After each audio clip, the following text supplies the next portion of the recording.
नहीं हुआ है, क्या 2024 तक होगा? जब एनटीपीसी में 20 गुना रिजल्ट कहा गया है तो 11 गुना क्यों दिया गया? एक ही विद्यार्थी का रिजल्ट 5 पोस्ट के लिए क्यों भरा गया? और तीसरा और आखिरी सवाल, 12वीं के पद के लिए 12वीं के बच्चों के साथ ग्रेजुएशन के बच्चों को उठाया गया, क्या दोनों का स्तर समान है? और नॉर्मलाइजेशन में 15-20 नंबर किस प्रक्रिया के तहत बढ़ाया घटाया जाता है? अगर आप छात्रों के सवाल जवाब दें सर, शायद उनमें फायदा हो। आपने सारे प्रश्न पूछे हैं, सारे के सारे महत्वपूर्ण प्रश्न हैं। मैं इन सारे प्रश्नों को एक एक करके लेता हूं।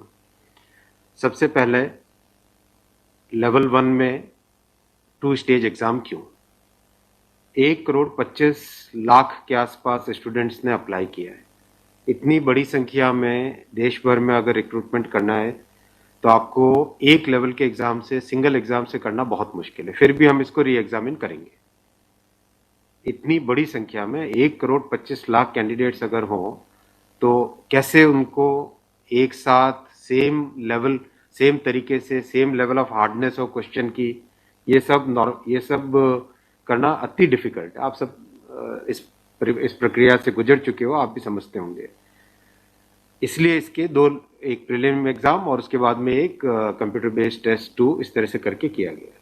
वो नोटिस में लिखा गया था कि अगर जरूरत पड़ी, अगर परिस्थिति हुई तो उसके 2 लेवल किए जाएंगे। पहला ये। दूसरा, आपका प्रश्न कि 10+2 में ग्रेजुएट्स को कैसे अलाउ करें। देखिए, किसी भी एग्जाम में मिनिमम क्वालिफिकेशन का स्टैंडर्ड होता है, मैक्सिमम क्वालिफिकेशन का नहीं होता है कभी भी।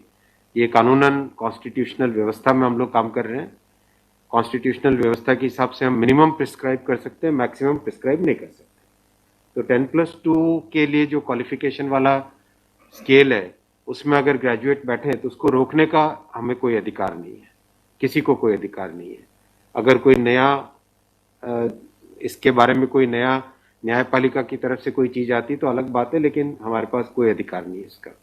दूसरा विषय था ये। तीसरा विषय आपने रखा समय का। देखिए, शुरू में इसके लिए, जो इस एग्जाम को कंडक्ट करने के लिए एप्लीकेशंस आई, दोनों के दोनों एग्जाम्स में 1 करोड़ से ज्यादा एप्लीकेशंस आई। 1 करोड़ से एप्लीकेशन ज्यादा आई तो जो एग्जामिनेशन कंडक्ट करने के लिए एजेंसी हमको हायर करनी थी, उसको हायर करने में टाइम लगा, 6 महीने से ज्यादा लगा। नेचुरली इतनी बड़ी संख्या में अगर एग्जाम करना है देश में, तो अपने आप में वो एक बहुत बड़ा challenge. It's a Himalayan task, it's a huge task, it's a very very big challenging task. तो एजेंसी को सेलेक्ट किया गया। सेलेक्ट करते करते कोरोना आ गया।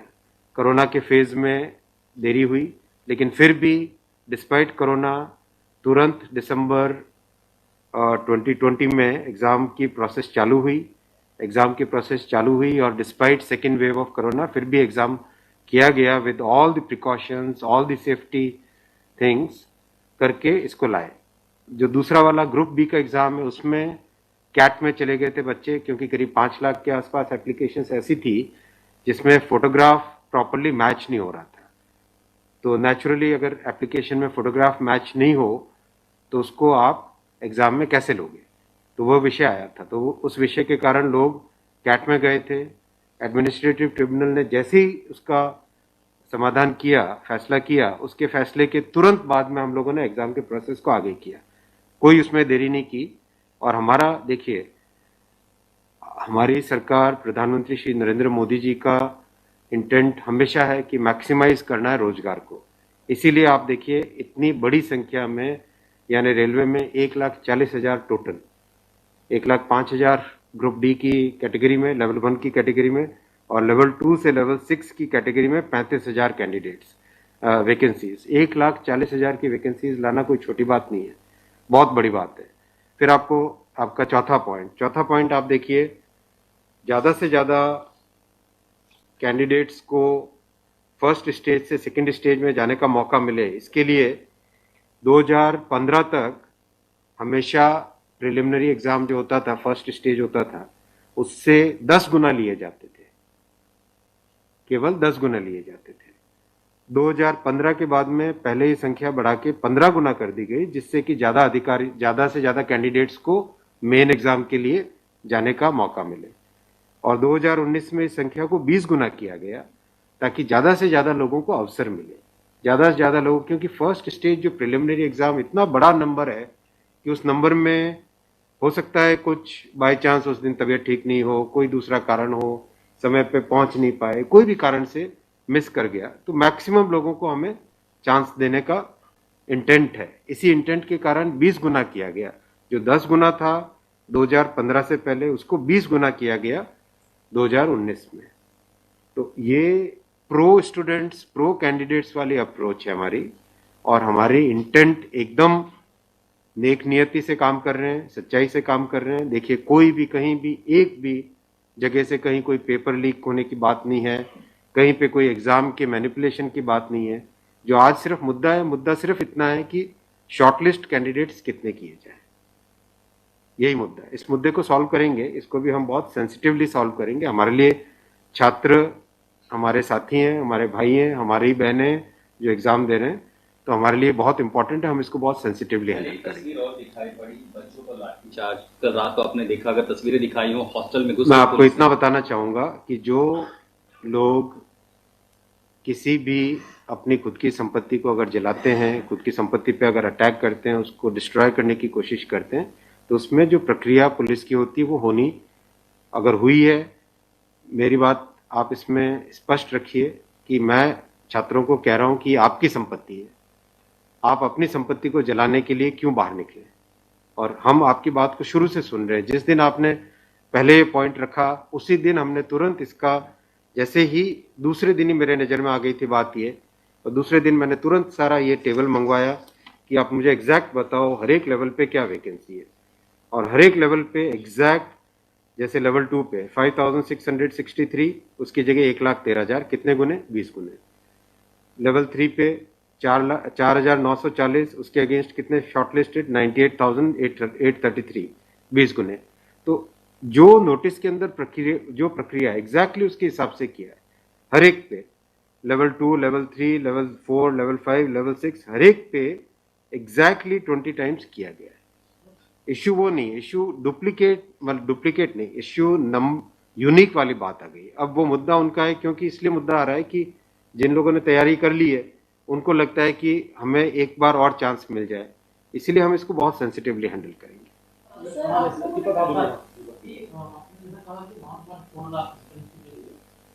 One of the largest. As of now, how many recruitment has happened, and by when all these things will be done? Because it was announced. यही तो recruitment चल रहा है। देखो, इतना मैसिव, मैं आपको पूछूं कि वर्ल्ड का सबसे बड़ा एग्जाम कौन सा है? वर्ल्ड का अगर, या इंडिया का भी अगर बड़े एग्जाम्स देखें, तो बड़े एग्जाम्स में जेई बहुत बड़ा एग्जाम होता है, सिविल सर्विसेज बहुत बड़ा एग्जाम होता है, स्टाफ सिलेक्शन कमीशन का बहुत बड़ा एग्जाम। इन सब एग्जाम्स में एप्लीकेशंस की संख्या होती है 5 से 7 लाख, 8 लाख, 10 लाख। यहाँ 1 करोड़ एप्लीकेशंस हैं। आप ये तो देखिए ना कि कठिन कितना है। 1 करोड़ एप्लीकेशन, 1.25 करोड़ एप्लीकेशन, 1 करोड़ 25 लाख, 1 करोड़ 35 लाख, उसमें समय लगता है। But this is something government was aware in a country where there is so much of unemployment, when there will be vacancy like this, everyone will apply. इसीलिए तो टाइम तो इतना लगेगा ही। अगर आपको इस एग्जाम को ढंग से करना है, इतना टाइम लगेगा, चाहे कोई करे। और उसके बाद भी आज देखा कि गया से आगजनी की तस्वीरें आ रही हैं।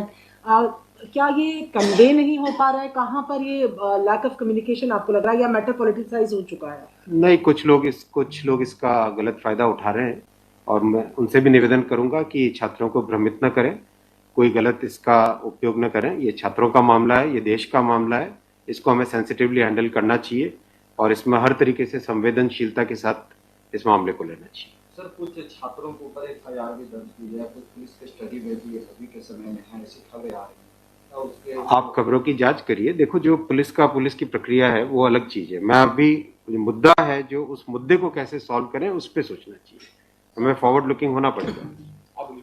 मेरा एक सवाल है कि जिन राज्यों में हिंसा की खबरें या फिर जो रेल रोकने का जो मूवमेंट चल रहा है, ट्रैक पे स्टूडेंट बैठे हैं, क्या उन राज्यों के मुख्यमंत्री से आपकी बात हुई है, और क्या कुछ आप लोग की संदर्भ में कि कैसे? बिल्कुल, सब जगह लॉ एंड ऑर्डर स्टेट का जो रोल होता है, राज्यों के मुख्यमंत्रियों ने भी बहुत संवेदनशीलता के साथ काम किया है, और हम भी कॉन्स्टेंटली टच में हैं, कंटिन्यूसली टच में हैं। और जो आज कमेटी की बात भी सबके पास जा चुकी है ऑलरेडी, और मेरे ख्याल से ज़्यादातर जगह से स्टूडेंट्स ने इस विषय को स्वीकार भी किया है। और मैं अभी भी रिक्वेस्ट करूंगा एक बार फिर सारे स्टूडेंट बंधुओं को, छात्रों को, कैंडिडेट्स को कि आप प्लीज़ अपनी ग्रीवेंसेस को, अपने पॉइंट को, अपने कंसर्न को, अपने विषय को, अपने मुद्दे को फॉर्मली रखिए। हम इसको एकदम संवेदनशीलता के साथ टैकल करेंगे।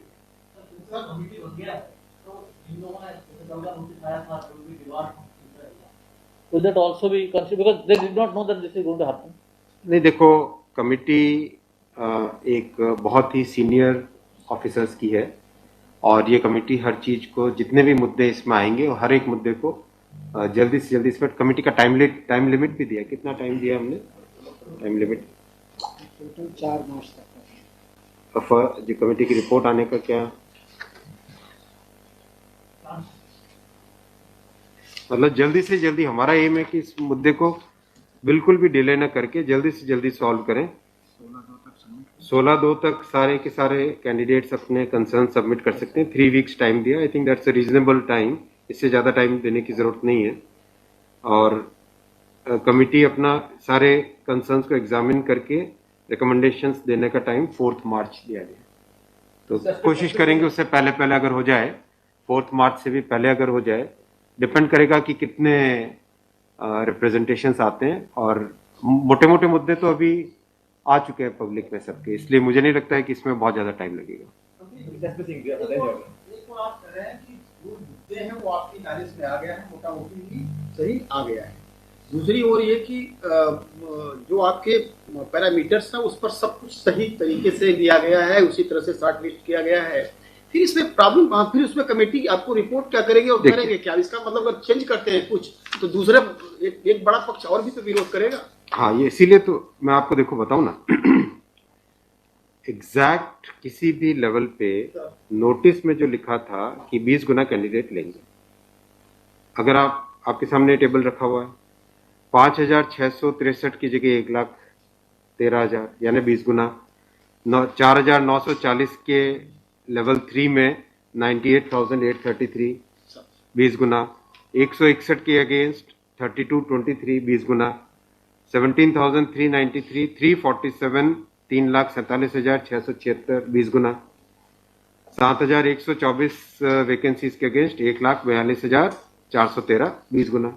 एग्जैक्ट 20 गुना है हर एक लेवल का। अब स्टूडेंट्स क्या कह रहे हैं कि जिन कैंडिडेट्स ने एक से ज्यादा लेवल में क्वालिफाई कर दिया है, राइट जी, उसके कारण सपोज मान लीजिए लेवल 3 में जो लेवल 5 का कैंडिडेट है वो भी क्वालिफाई हो गया है जी, तो वो लेवल 3 में कोई एक कैंडिडेट को जो क्वालिफाई नहीं हुआ है, उसे लगता है कि अगर उसको यूनिक के हिसाब से काउंट करते तो शायद उसको भी एक मौका मिल जाता मेन एग्जाम देने का। बराबर है, ये मुद्दा है, मुद्दा ही है। अब जो नोटिस इनवाइटिंग एग्जाम है, एग्जाम का जो नोटिफिकेशन होता है उसकी एक सैंक्टिटी है, वो कोर्ट का मैटर है, वो लीगल मैटर हो जाता है। एग्जैक्टली उसके हिसाब से किया गया एग्जाम का, एग्जाम को उसी हिसाब से कंडक्ट किया गया, उसी हिसाब से शॉर्टलिस्टिंग की गई। अब जब ये मुद्दा आया है तो इस मुद्दे को सॉल्व करने के लिए कोई ना कोई तो तरीका निकालना पड़ेगा, राइट? तो आपका जो प्रश्न है, आपका प्रश्न वैलिड है कि क्यों है। आपके सामने डेटा सामने रखे हुए हैं, डेटा आप सबके सामने है, बिल्कुल एग्जैक्ट डेटा है कोई, और ये डेटा हमने पहले दिन ही दे दिया था।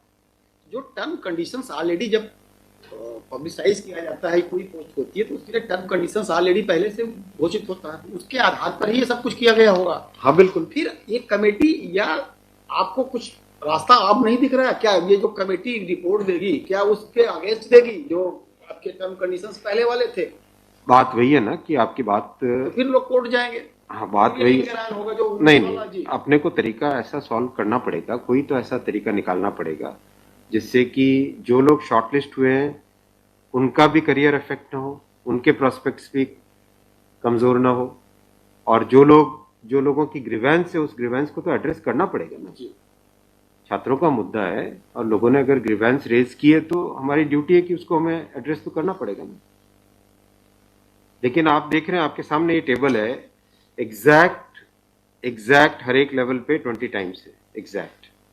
ये आप टेबल आप सब लोग देख लीजिए। और ये हमने जैसे ही शॉर्टलिस्टिंग हुई, कुछ लोगों ने मुद्दा उठाया, तुरंत मैंने आरआरबीज को क्लियर बोला था कि ये एग्जाम हमारी तरफ से एकदम ट्रांसपेरेंटली होना चाहिए और हर जगह एग्जैक्ट ये सब नंबर्स रखे गए। एक सवाल अगर आपको धन्यवाद। ठीक है, थैंक यू सो मच।